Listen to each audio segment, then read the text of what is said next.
In this video, I'm gonna tell you exactly why you should not have only one income stream. I mean, I believe that you have seen finance YouTubers telling how they made 7 or 8 income streams, and that's great. That's the best thing that you can do. And now you might ask, why? Like you might say, I work in a 9-to-5 job and my salary is pretty decent, so I wanna ask you a question. One day your boss comes to you and says, you're fired. You don't necessarily need to do something bad. It can be economical, like maybe your boss doesn't have enough money to pay that much workers, so he has to fire you. Then what you gonna do? It's even worse if you have a family. You need to buy food, you need to buy clothes, you have to pay bills, but you're fired, remember? And you don't have any other income stream. That's why you need to have multiple income streams. So what am I gonna do? Let me give you an example from what I would do and what other people say, other finance YouTubers actually. Let's say that my main source of income is YouTube ad revenue, Google AdSense. In that case, I can get sponsorships and even make my monthly income just in 1 or 2 videos. Then I can do affiliate marketing, like I can just simply put affiliate links under my videos, and when people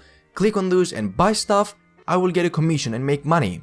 Basically passive income. After making and saving some money, you can start investing money. You can buy stocks that will make you money, or you can buy cryptos, or you can buy a house and then rent it and have rental income, which you don't necessarily have to have that much money to buy a house. If you, for example, have the 50% of the money to buy that house, you can just loan some money and buy the house. Then you rent that house, and with the rental income you can pay your loan. And obviously after a while you will pay all of your loan, and after that all the rental income will be profit. Of course, before doing something like this, you have to calculate everything, like how much you're gonna spend, how much you're gonna pay for loan, how much you will make from the rental income. Like, you have to calculate those things, that just not dive immediately into this. But having multiple income streams doesn't necessarily have to make you buy a house. You can just simply start with baby steps, like you can just simply start working more than you do right now. For example, work as a freelancer, or open a YouTube channel, or start streaming. Maybe you can do e-commerce online from your laptop. That depends on what you want. Basically, what I'm trying to say is that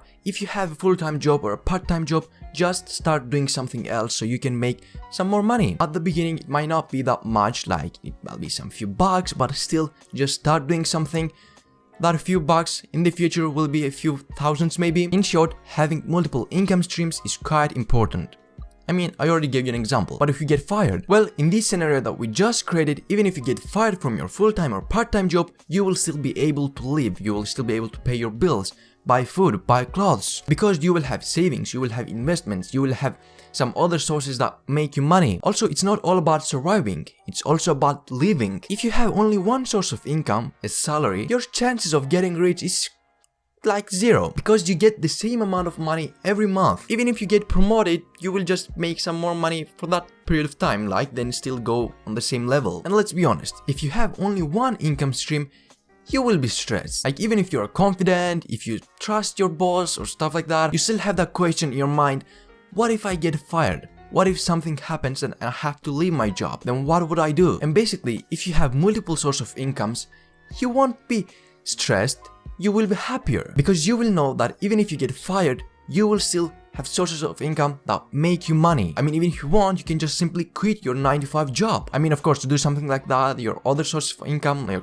your side hustles, have to reach to the same level with your salary so you can continue surviving. But of course, I wouldn't suggest something like that. Like, just don't focus only on surviving. Like I said, focus on living. So try to make as much as money you can, so you can invest more, so you can make passive income, so you can start living. Personally, I don't want to work on a 9-to-5 job. I just know that this won't make me happy. I mean, of course, I might have to work on a 9-to-5 job at some point of my life, or even maybe I would like to work on a 9-to-5 job. I don't know. You don't know what life's gonna bring you, but I will do everything in my power to change that, so I can live a happy life. Right now, my main source of income is YouTube. Yeah, not this channel. I only have 500 subscribers on this channel. I have another YouTube channel where I make money. But I also make freelancing as a side hustle. I'm trying to make money from different sources, a little by little. I have tried e-commerce, I'm learning programming, I'm also working on a project. I'm not gonna tell you right now what it is. I might make a video about that. I think it's cool. Of course, those things that I tell you in this video are not gonna happen overnight. Like, it requires time and work. You have to work, bro. So that was it for today's video. Thank you so much if you made it so far. I would really appreciate it if you subscribe to my channel and like the video. It really helps me. Thank you so much. See you again on the next video. Bye bye.